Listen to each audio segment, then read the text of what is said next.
Hi, everybody. Dr. Stu Hoffman, president of ChiroSecure, back with you again with another one of our live shows. So happy to have Dr. Ken Murkowski back with us again. He's done a number of shows with us in the past, and he is just so full of knowledge and information. I just saw him this weekend at another event around the country, and we got to talking about the ACA's new recommendations / guidelines on chiropractors taking x-rays that they published in August of this year, August 15th. And I take exception to anyone that is making a recommendation that a chiropractor does not need x-rays.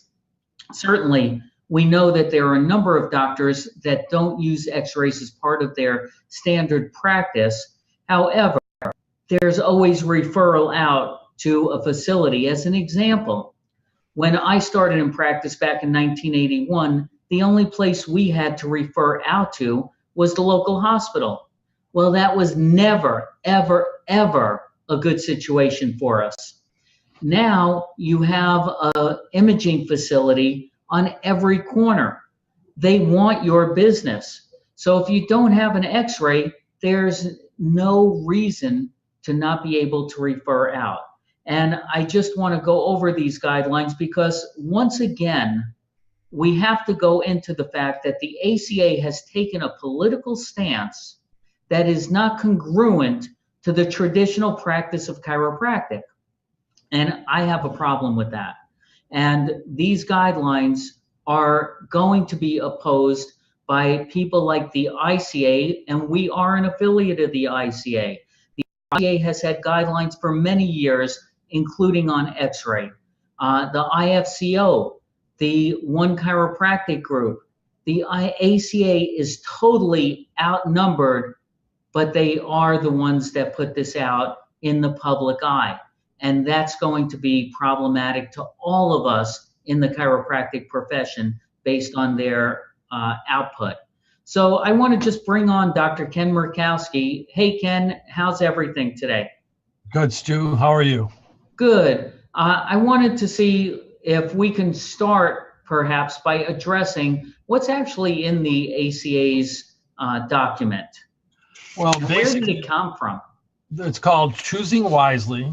And what's happened is that the ACA has teamed up with the ABIM, which is the American Board of Internal Medicine, which is about 50 different medical boards. They have about 350 members. And they set guidelines for all these medical situations. Well, apparently the ACA, through a couple of their officers, were approached by ABIM, or they approached them. I don't know which one. I haven't been able to find that out. And they came up with these 5 new guidelines. And one that has the most reaction in the last 16 days is that do not obtain spinal imaging for patients with acute low back pain during 6 weeks after onset in the absence of red flags. So I guess if we take that initial statement, we really do have to look at it what I call with the magic prism. And that is turn that magic prism around and look at it from different aspects to see how this actually came about. And I guess what I'll lead off with is that since they did come from the American Board of Internal Medicine, when they proposed these things or they had their input, they're talking about how a medical physician which would approach a patient with low back pain. And of course, we all know the standards for that is, of course, painkillers, muscle relaxers, maybe some restriction of duties and ADLs, maybe bed rest, possibly even some physical therapy. And that's normally the course of care for 6 weeks. Now, if we stop and we turn the magic prism for a chiropractic doctor of chiropractic, if a patient comes in with low back pain, there are, of course, guidelines that everyone recognizes about the examination, the case history, and everything. And the one thing that I think a lot of people haven't even brought up yet is the one thing I definitely want to bring up right away is when a doctor of chiropractic has a patient who's new that's coming in with severe low back pain and it's acute, and you're going to plan on doing a thrust into that area, you better know what's in that area if you're going to do a thrust. Doing a thrust is totally different than having some patient lay in bed on drugs. I totally agree. And that is one of the reasons that we have you on today. And we want to talk about this because it affects our ability to defend a doctor when it comes to malpractice. But one of the things that you pointed out was, in the medical model, communicating what makes sense from an X-ray or not means nothing from a chiropractic point of view. Even going back to 1993 when the AHCPR guidelines for low back pain were published by the federal government, there were only two things that were indicated to have worked for low back pain: chiropractic adjustments and exercise. No medical procedure showed any effectiveness whatsoever, as I recall. And here we are having the ACA teaming up with the medical community that has nothing that has been successful in this area to determine what a chiropractor should do or shouldn't do in their practice. And what about even the doctors that are upper cervical doctors? They need those x-rays to get an exact line of drive and to have a pre and post x-ray, not even just a beginning point. And as you said, you're going to put a thrust in. To me, I prefer to have that information of what is going on before I actually take care of somebody. So I think you're right on. And all of this comes back to, are you now going to listen to a ridiculous guideline like this or artificial guideline and put yourself in jeopardy and at risk for potential malpractice? Well, I don't think anyone obviously is a fan of malpractice. And the one thing I think that we all need to do on this particular issue is sort of, again, step back and look at the magic prism. We have so many different techniques, and each technique has its own requirements. To me, the issue of x-ray should be left up to the individual doctor of chiropractic. It depends on their technique. It depends on the patient's complaints. It depends definitely what the doctor finds in the examination. And again, there's so many variables here.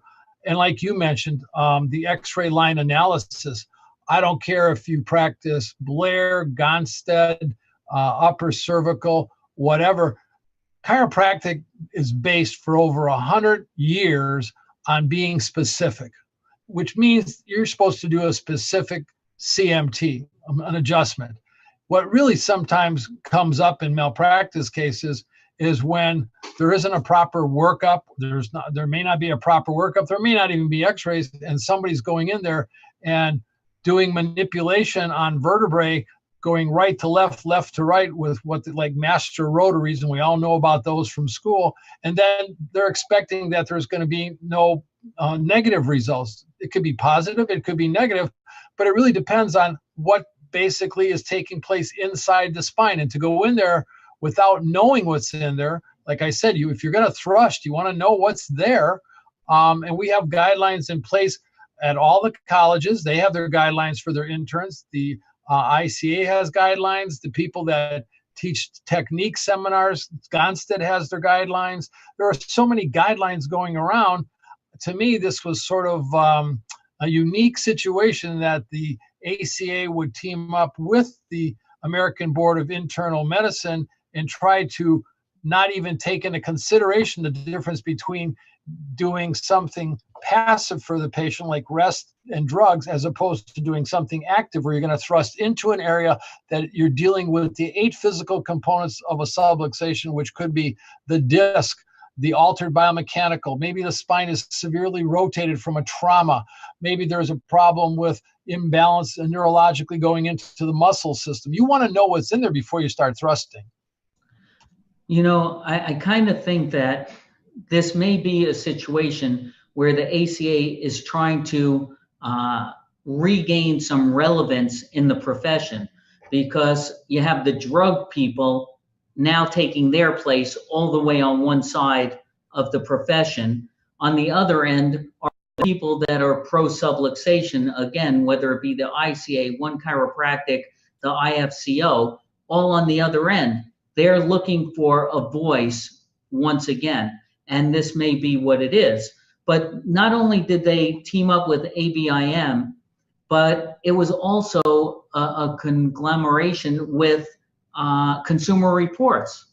And Consumer Reports has never been a friend to the chiropractic profession. So this is right up the alley to try and limit us into more of a therapeutic approach rather than a doctor of chiropractic approach, analyzing and correcting the vertebral subluxation that we find through someone's spine.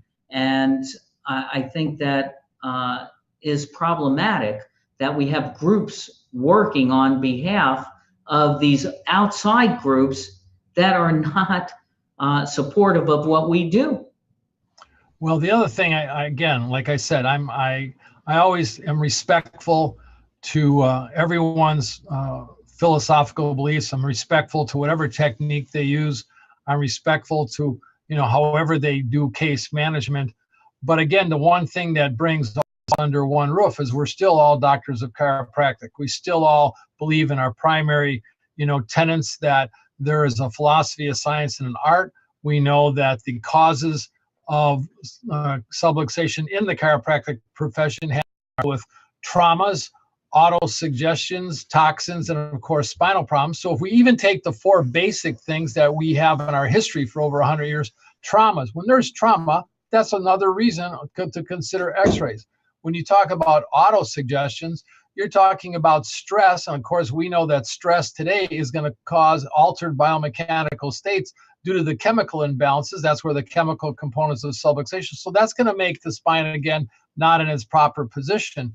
So again, I think leaving it up to the individual practitioner, depending on his or her technique, depending on his or her way to manage a patient, is the thing that's important. And again, we could always go back on one very basic thing. If that particular practitioner doesn't do something good, then always there is that issue of malpractice, which we're going to have to deal with in another system. So the other thing I looked at when I first looked at these guidelines, and again, I think I shared with you early, since Sunday, I've had like over 50 calls on this. I've had over 100 different texts and emails. I won't even tell you how many student contacts I've had over this from the different colleges. But the one thing is, anytime guidelines like this come out, you also have to step back and look at the business aspect of this. What does that mean? That means that once the third-party industry sees something like this, there may be another push now to either reduce or try to take away another thing that they pay chiropractic for, which right now is x-ray. And when we have other third-party companies utilizing chiropractors who have held national positions before, I mean, that concerns me. I mean, we're looking now not only what's good for the patient, but now we're looking at how that's going to affect chiropractic and how we run our offices from a business point of view. So the way I always explain it is, in chiropractic, there's two hands. The right hand is love and service, and the left hand is, business and legal. They come close, just don't get them confused. But in this issue, they are going to be cross-referenced quite a bit, I think, because of this stance. So you mentioned, these insurance companies having an excuse basically to not pay for x-ray now. And, I know personally, one example would be Aetna, who's hired one of the hierarchy of the ACA. What a coincidence, and what a coincidence in timing. But I want to shift from that just a little bit. The god of chiropractic x-rays, Terry Yoakum, and, you mentioned the ICA guidelines before. Historically, where do these guidelines fit in, forgetting what the ACA just tried to do to the profession? Where do the traditional guidelines show up for the doctors to be able to really benefit the patient? Because isn't that what it's really all about? What's in the best interest of the patient? I think that should be the primary focus on every visit by every chiropractor, is what is best for the patient. And in answer to your question or statement, this past weekend, I was in a program with both Dr. Terry Yoakum and Dr. Alicia Yoakum, and we did discuss this whole situation on these ACA guides and choosing wisely. The guidelines that have been in effect at the chiropractic colleges, again, each chiropractic colleges, they teach little nuances and differences on techniques.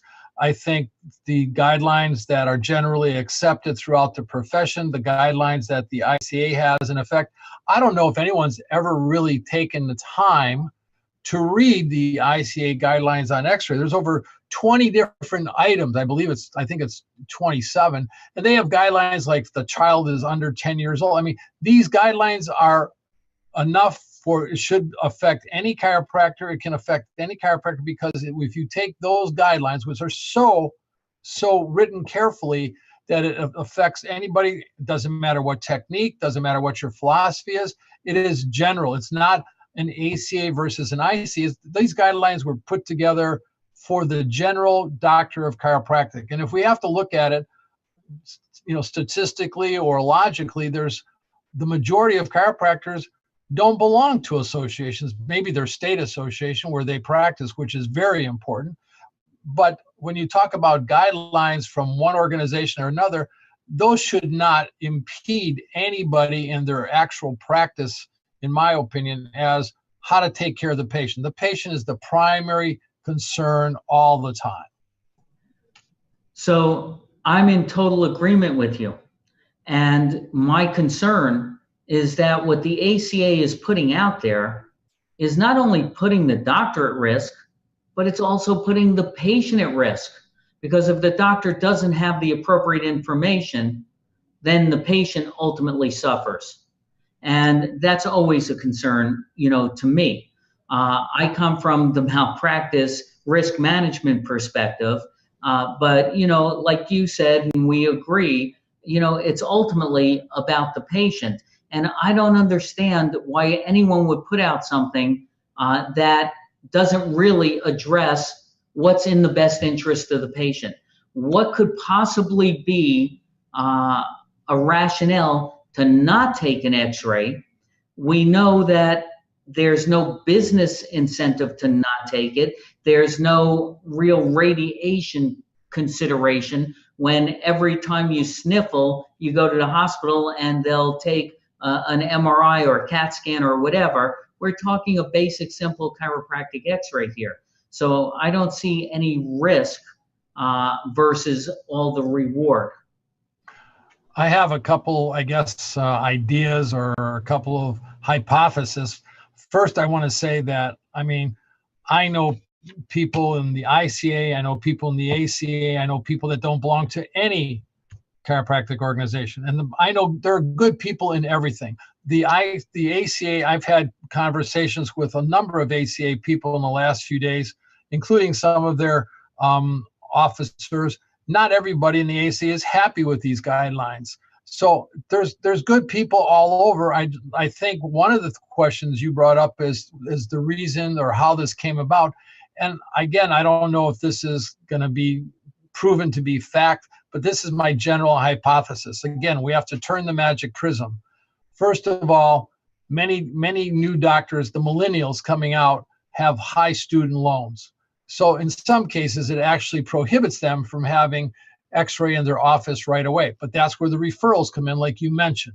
The other thing is that a lot of the millennials have these different practice management groups that talk about you have to now, in order to survive, you have to have an integrated practice. Well, these guidelines coming from the American Board of Internal Medicine is sort of a precursor to having the DCs and MDs in one location. It's an integrative type of practice. And I've seen modern chiropractic offices. I was just at one not too many weeks ago where the chiropractic office, if you walk right across the hall, you're into the vein clinic. You went right down the hall, you're into the neurosurgery clinic. And it's all under one roof. And again, for a new practitioner I think that's very appetizing. I think that they think that that's the way to go in the future. I'm not saying it isn't, but I'm saying that the most important thing is, again, I keep hammering, is what's good for the patient. But just because you have a new practice and you have a high student loan doesn't mean that you don't do what's necessary for the patient, whether it be in office or referral. Right on. And, you know, I take a stand for what I think is right, whether it's best for me from a business perspective or not. And I would just say to our entire audience that, you know, these are things that cause us to want to take a stand and put our money where our mouth is. You know, there are great people that are members of the ACA. You pointed that out, and I want to highlight that because I have a lot of friends that may be, you know, members there as well. But there are groups that you should be supporting. First and foremost is the ICA. The ICA already has guidelines, and I personally will support those. But you also have, you know, One Chiropractic, even the IFCO. I'm going to be meeting with Jack Borla next week while I'm speaking up at one of the colleges. And, you know, all of these groups need resources to be able to do the things that the ACA is out there doing by compromising, in my opinion, what we do as a chiropractor. I'm not looking for adding drugs into a profession that's a drugless profession or taking away our tools. If you're not utilizing X-ray, God bless you. Maybe you're a network doctor and that doesn't fit. You do more nutrition, whatever. But as Dr. Murkowski said, if you're dealing with, you know, high velocity thrust, you certainly should consider what you're actually thrusting into. And or if it's a personal injury situation, you may want to consider what the heck you have going on there. And even from a documentation point of view, a pre and potentially a post, which is how I always practiced. Ken, is there anything else you want to add to this in terms of understanding some of the rationale for X-ray? I think what I would suggest to our audience today is to definitely take the time to go and look at the guidelines from basically the college you graduated from. Then go, and if you're into a particular 2, 3, 4 techniques in your office, look at what those technique instructors are saying their guidelines are, and then go and look at the guidelines that have been in existence for literally years from the ICA on their X-ray, which basically they're not just the ICA guidelines, they've submitted them on a national level, which has been accepted. And make your decision for yourself. Again, it's up to the practicing doctor when to X-ray. It shouldn't be based on some political organization, whether it be ACA or ICA, but at least look at the guidelines and be objective to how that fits into your type of practice. If you have, like you mentioned, a high PI practice, you would be hard-pressed to take care of any PI patient who's injured and go into any kind of litigation without X-ray evidence. I mean, again, in that particular sense, I can't tell you how many attorneys for those type of patients have said no X-ray is no defense. How could you defend something that you didn't examine an X-ray thoroughly and then say there's injuries or that their patient may have permanent spinal impairment? So there's so many things. In this past weekend, Dr.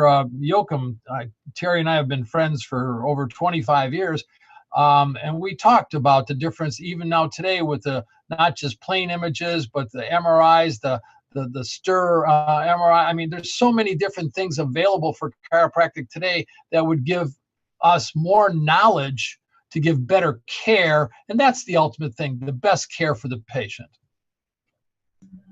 I agree, but there's also a contradiction, you know, based on our times. We have an opioid epidemic, and the medical community has no answer to it. Their only answer is let's give them a different drug to hopefully take them off of another drug. We are a natural alternative when it comes to all of these people that have been in pain for so very long. And now we have the ACA trying to tie up our hands in getting our job done for these patients. And isn't that a contradiction to the patient themselves?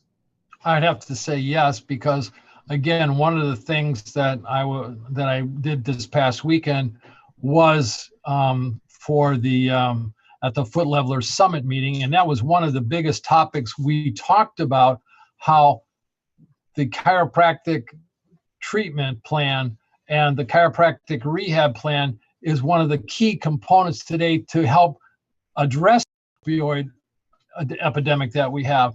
And I think if a person has been on those opioids for so long, which is now affecting not only their bowels or digestion, but all these other things, swapping out drugs, as you mentioned, is not going to help at all. Getting to the root cause of the problems.